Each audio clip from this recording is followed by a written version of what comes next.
Today is Thursday, June 4th, 2020. Alors, aujourd'hui, on va travailler sur une feuille spéciale. Alors, je l'ai distribuée, j'ai réussi à la faire passer au 5e B, normalement, qui sont venus au collège la semaine dernière, d'accord ? Il me semble que c'était soit Monsieur Vergniaud, soit Madame Hernandez qui vous l'avait distribué en vous disant que c'était pour plus tard. Pareil pour les 5e E que j'avais vus, je vous l'avais donné en avance en vous disant que ce serait justement pour plus tard. Et puis, celles et ceux qui n'ont pas pu venir au collège, qui restent encore à la maison, et ben normalement cette feuille est, enfin c'est même pas normalement, elle est dans le cahier de texte d'aujourd'hui, d'accord ? Mais il me semble qu'il y a une bonne partie des élèves qui l'ont reçue en version papier, ça vous évite ainsi de l'imprimer. Bref, dans tous les cas, tout le monde doit sortir cette feuille-là, que vous l'ayez eue en version papier en avance, ou que vous alliez chercher dans le cahier de texte. Et on va la remplir ensemble. C'est une feuille que j'ai intitulée « Exprimer la possibilité en anglais, pouvoir faire ». Dans la leçon d'avant, nous avions répondu à un certain nombre de questions. Et dans la dernière question, rappelez-vous, c'était « What activities was Julie able to do in the Grand Canyon ?» La question, c'était « Quelles activités est-ce que Julie avait pu faire dans le Grand Canyon ?» Et on avait exprimé ces possibilités, ces activités possibles, avec une expression particulière, je ne sais pas si vous vous en souvenez, c'était able to. She was able to camp. She was able to hike, etc., etc. Et je vous avais dit que be able to était une expression pour parler de la possibilité et qui remplaçait can, l'auxiliaire can qu'on connaissait déjà. Pourquoi est-ce que ça remplaçait can ? Parce qu'on parlait au passé et qu'au passé, can n'existe pas. Bon, tout ça c'est un petit peu flou, c'est pour ça qu'on va faire une leçon pure et dure là-dessus, sur l'expression de la possibilité en anglais, et on va mettre tout ça au clair. Alors, nous savons déjà que pour exprimer une possibilité, on l'avait vu en notre début d'année de 5e, comme par exemple une activité qu'il est possible de faire. Dans le Grand Canyon, je peux faire de la randonnée.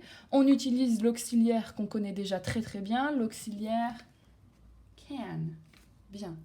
Qu'est-ce qui vient juste après can ? Le verbe à l'infinitif, mais sans sa petite particule to, d'accord ?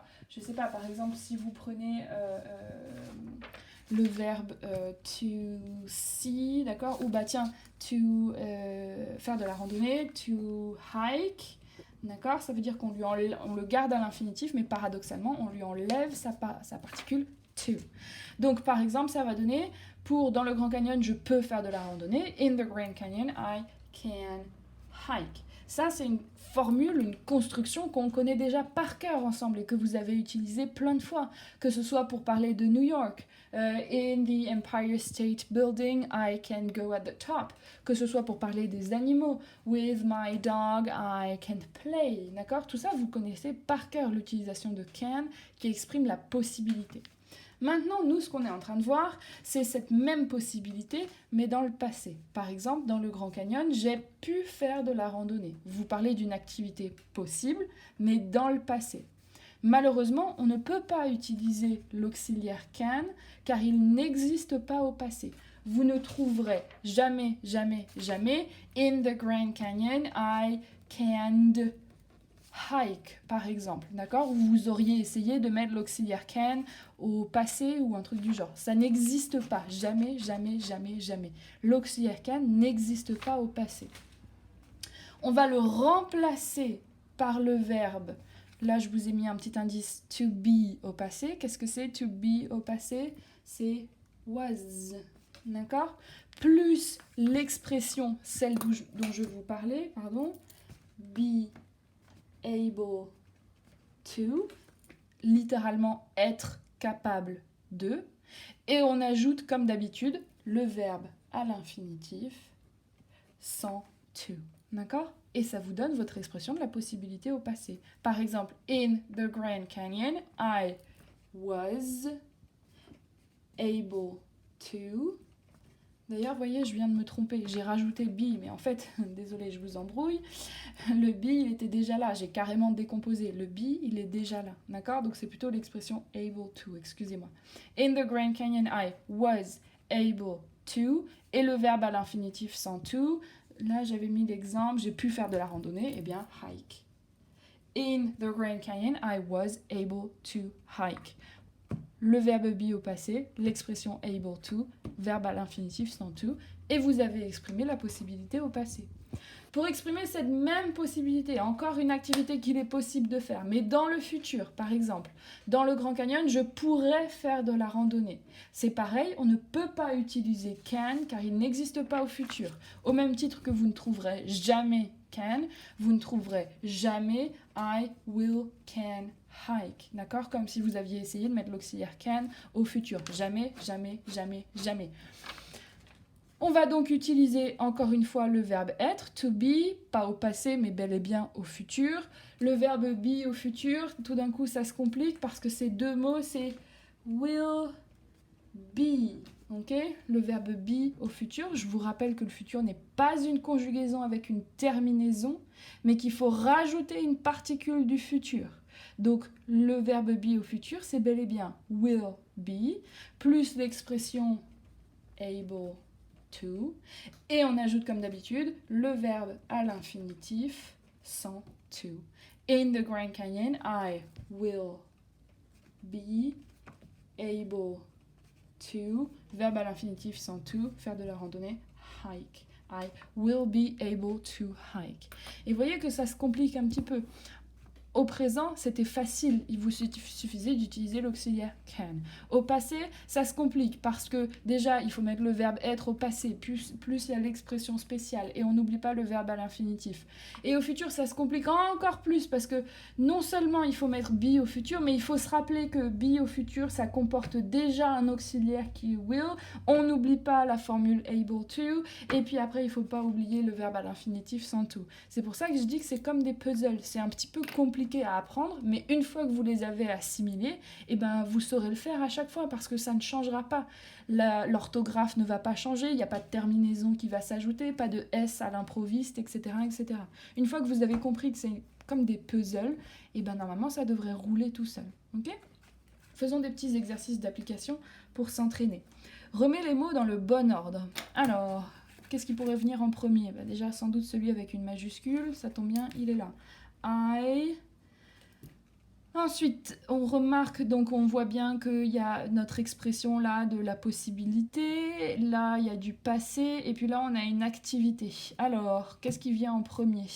Eh bien, c'est was qui vient en premier. I was. Après, il nous faut l'expression de la possibilité, able to, et après l'activité fish. En français, j'ai littéralement été capable de pêcher, sous-entendu, j'ai pu pêcher, j'ai eu la possibilité de pêcher, d'accord? Comme je disais, verbe être au passé, expression able to, verbe à l'infinitif sans to. Lui, il est déjà beaucoup plus long. Alors déjà, il nous faut une majuscule, on en a deux, on a lui et lui. Maintenant, est-ce que la phrase va vraiment commencer avec Denali National Park? Ça me paraît bizarre. Choisissons plutôt celui-ci. You... Alors, on a toujours l'expression de la possibilité. Là, on a une activité, une préposition, will be. Tiens, ça ressemble à un truc, l'expression de la possibilité au futur, ça. Qu'est-ce qui vient en premier? L'activité, l'expression ou le verbe être au futur? Eh bien, d'abord le verbe être au futur. You will be able to. Après, le verbe à l'infinitif sans to. Explore. Et après, où ça? Où est-ce que vous allez être capable d'explorer? Où est-ce que vous avez où est-ce que vous aurez la possibilité d'explorer? In the Denali National Park. Tu auras ou vous aurez, ça dépend du contexte, la possibilité d'explorer, de faire des explorations dans le Denali National Park. On y va pour la dernière. Là, on a deux majuscules. Pareil, la phrase devrait pas trop commencer par Grand Canyon comme ça d'un coup sec, donc plutôt in. In what? Apparemment in the Grand Canyon. Ok, in the Grand Canyon. She, d'accord, puisqu'on parle apparemment de quelqu'un. She, alors là on a une activité, là des ours, et puis là l'auxiliaire can. Qu'est-ce qui vient en premier? Plutôt l'auxiliaire ou plutôt le verbe à l'infinitif qui représente l'activité? Plutôt can. She can see what? Grizzly bears. dans le Grand Canyon, elle peut voir des ours. Et voilà, deuxième exercice, je vous laisse y réfléchir un petit peu.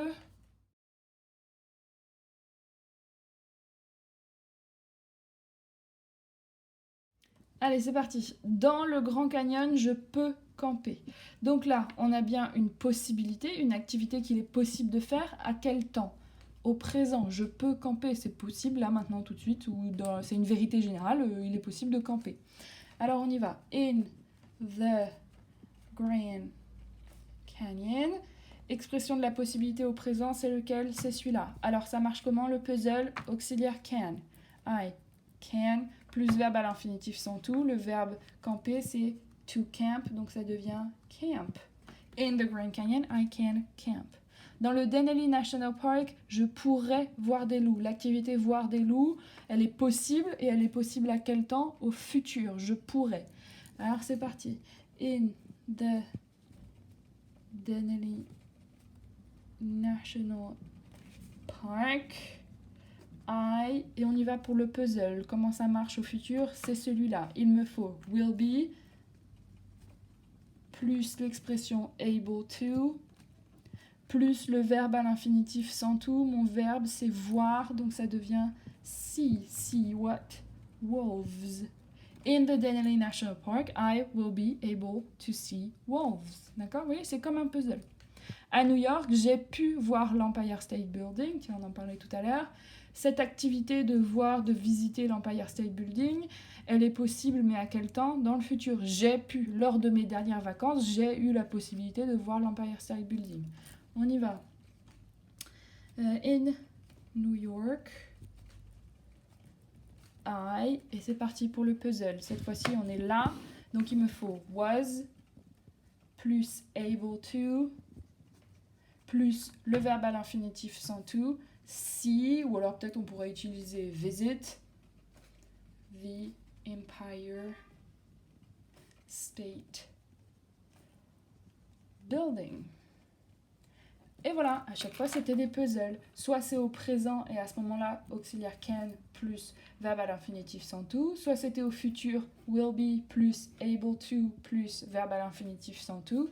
Soit c'était au passé, was plus able to plus verbe à l'infinitif sans tout.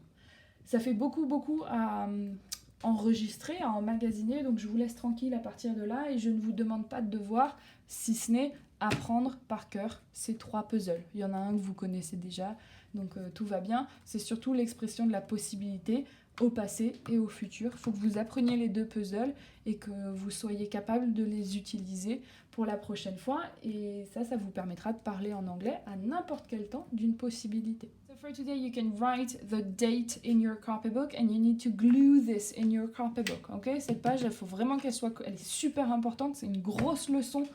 Il y a un gros morceau du programme de 5e, d'accord? Donc il faut absolument que ce soit collé dans votre cahier, tout propre, tout nickel, quitte à recopier ça au propre sur la page d'après, etc., etc.